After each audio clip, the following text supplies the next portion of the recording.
When people come to the only professional wizard in the Chicago phone book for help, they're one of two things: desperate or smart. Very rarely are they both. The smart ones come to me because they know I can help. The desperate ones because they don't know anyone else who can. With a smart client, the meeting is brief and pleasant. Someone has lost the engagement ring that was a family heirloom and has been told I'm a man who can find lost things. Such people engage my services, preferably in cash. I do the job, and everyone's happy. Desperate clients, on the other hand, can pull all sorts of ridiculous nonsense. They lie to me about what kind of trouble they've gotten themselves into, or try to pass me a check I'm sure will bounce like a basketball. Occasionally, they demand that I prove my powers by telling them what their problem is before they even shake my hand, in which case the problem is that they're idiots. My newest client wanted something different, though. He wanted me to meet him in the woods. This did not make me feel optimistic that he would be one of the smart ones.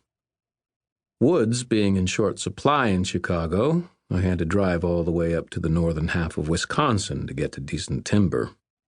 That took me about 6 hours, given that my car, while valiant and bold, is also a Volkswagen Beetle, made around the same time flower children were big. By the time I got there and had hiked a mile or two out into the woods to the appointed location, dark was coming on. I'm not a moron, usually. I've made enemies during my stint as a professional wizard, so when I settled down to wait for the client, I did so with my staff in one hand, my blasting rod in the other, and a .38 revolver in the pocket of my black leather duster. I blew out a small crater in the earth with an effort of will, using my staff to direct the energy, and built a modest campfire in it. Then I stepped out of the light of the campfire, found a comfortable, shadowy spot, and waited to see who was going to show up. The whole PI gig is mostly about patience. You have to talk to a lot of people who don't know anything to find the one who does. You have to sit around waiting a lot, watching for someone to do something before you catch them doing it. You have to do a lot of searching through useless information to get to one piece of really good information. Impatient PIs rarely conclude an investigation successfully and never remain in the business for long. So, when an hour went by without anything happening, I wasn't too worried. By 2 hours, though, my legs were cramping, and I had a little bit of a headache, and apparently the mosquitoes had decided to hold a convention about 10 feet away because I was covered with bites. Given that I hadn't been paid a dime yet, this client was getting annoying fast. The fire had died down to almost nothing, so I almost didn't see the creature emerge from the forest and crouch down beside the embers. The thing was huge. I mean, just saying that it was 9 feet tall wasn't enough. It was mostly human-shaped, but it was built more heavily than any human, covered in layers and layers of ropey muscle that were visible even through a layer of long, dark brown hair or fur that covered its whole body. It had a brow ridge like a mountain crag, with dark, glittering eyes that reflected the red-orange light of the fire.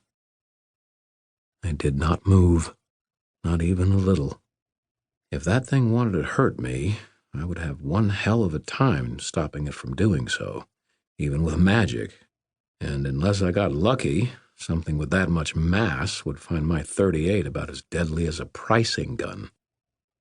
Then it turned its head and part of its upper body toward me and said, in a rich, mellifluous Native American accent, "You done over there? Don't mean to be rude, and I didn't want to interrupt you, wizard, but there's business to be done." My jaw dropped open. I mean, it literally dropped open. I stood up slowly, and my muscles twitched and ached. It's hard to stretch out a cramp when you remain in a stance, prepared to run away at an instant's notice, but I tried. I said. You're a Bigfoot, he said. Sasquatch, Yowie, Yeti, bunch of names. Yep. And you called me? I felt a little stunned. Did you use a payphone?